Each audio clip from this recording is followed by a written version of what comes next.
Bismillahirrahmanirrahim. Assalamualaikum warahmatullahi wabarakatuh. I am Yul Arindasari from PBI 3 as participant for romantic period.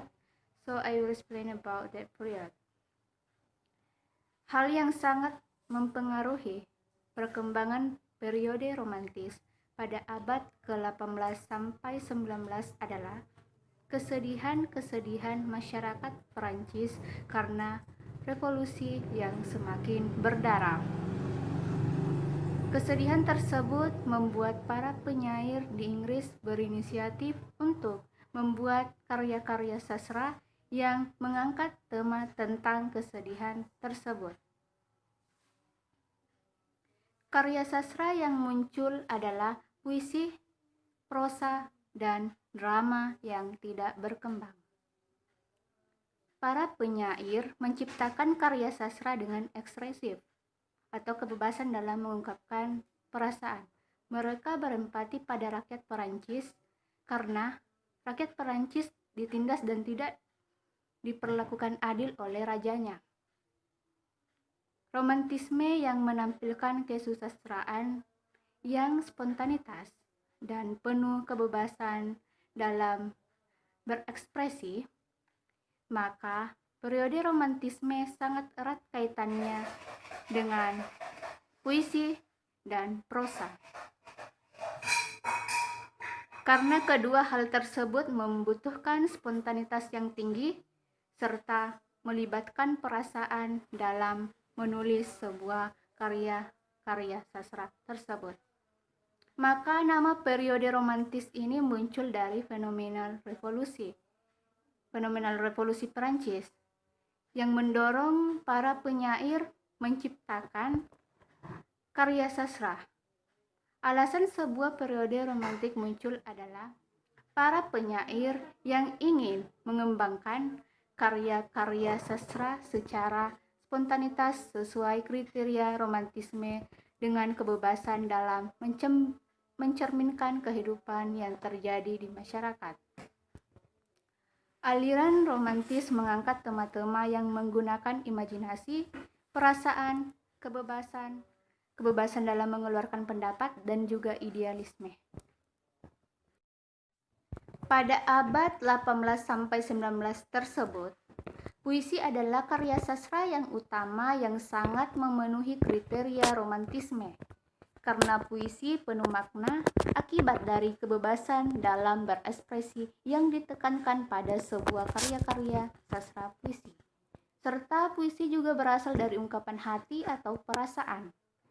Penyair-penyair romantik yang terbesar adalah William Wordsworth pada tahun 1770 sampai 1850, Samuel Taylor Coleridge pada tahun 1772 sampai 1854, Robert South pada tahun 1774 sampai 1843, Lord Byron pada tahun 1788 sampai 1824, Percy Bysshe pada tahun 1792 sampai 1822, John Keats pada tahun 1795 sampai 1821, dan Walter Scott pada tahun 1771 sampai 1832.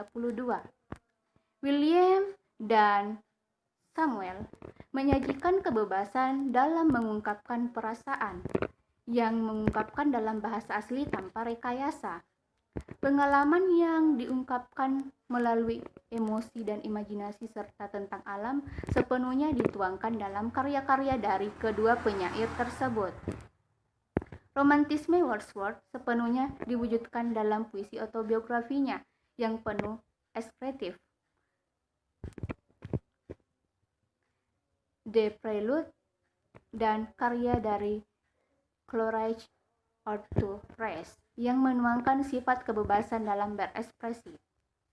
Memanusiakan manusia dengan menjaga ketenangan dan kedamaian dalam bermasyarakat menjadi hal yang dicantumkan dalam The Life of Horatio Nelson.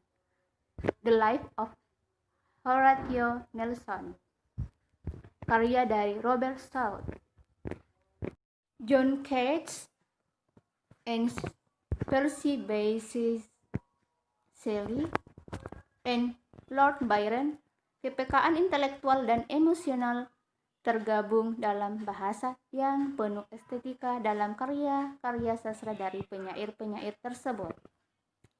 Sally menunjukkan tentang peri kemanusiaan yang harus terjalin dalam masyarakat, agar masyarakat dapat hidup secara damai.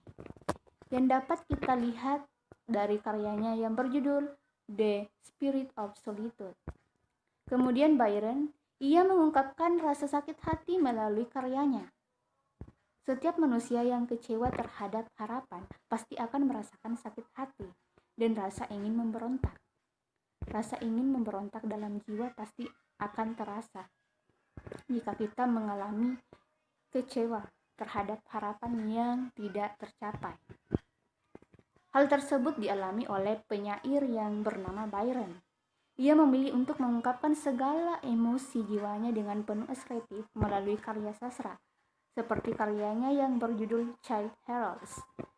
Kemudian John Keats, keagungan yang tersusun secara cermat dengan unsur emosi jiwa atau ekspresif serta intelektual menjadi hal yang diangkat dalam karya sastra John Keats, seperti dalam karyanya yang berjudul About Keats. Walter Scott, kisah romantisme dari sejarah menjadi hal yang diangkat dalam karya sastra dari seorang penyair yang bernama Walter Scott, seperti karyanya yang berjudul Ivanhoe.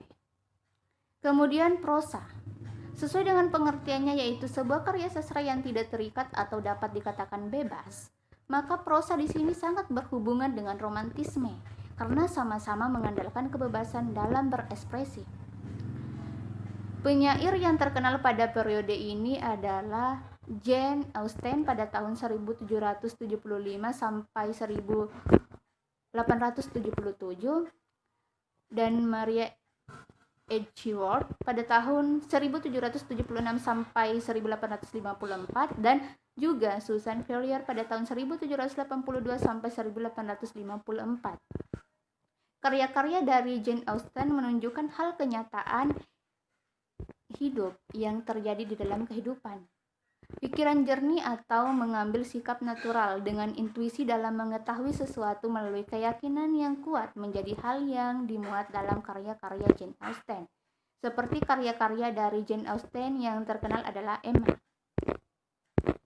Kemudian Maria Edgeworth juga berfokus pada situasi-situasi yang terjadi di dalam kehidupan masyarakat dalam menciptakan sebuah karya sastra. Kehidupan di sini bisa kehidupan pribadinya dan juga kehidupan di dalam bermasyarakat atau kehidupan dalam suatu masyarakat, kehidupan setiap individu-individu dalam suatu masyarakat. Kemudian Susan Ferrier juga berfokus dalam menyajikan hal-hal kenyataan yang terjadi di dalam kehidupan. Kemudian yaitu drama. Drama di sini disebut sebagai drama tidak berkembang karena kelemahan dari karya dari seorang penyair yaitu Sheridan yang terasa dangkal. Terasa dangkal karena menceritakan sesuatu tanpa mendalam. Jadi membuatnya terasa dangkal. Hal ini membuat drama pada periode romantik tidak berkembang seperti karya sastra puisi dan juga prosa. Sekian penjelasan dari saya, lebih dan kurangnya mohon dimaafkan. Assalamualaikum warahmatullahi wabarakatuh.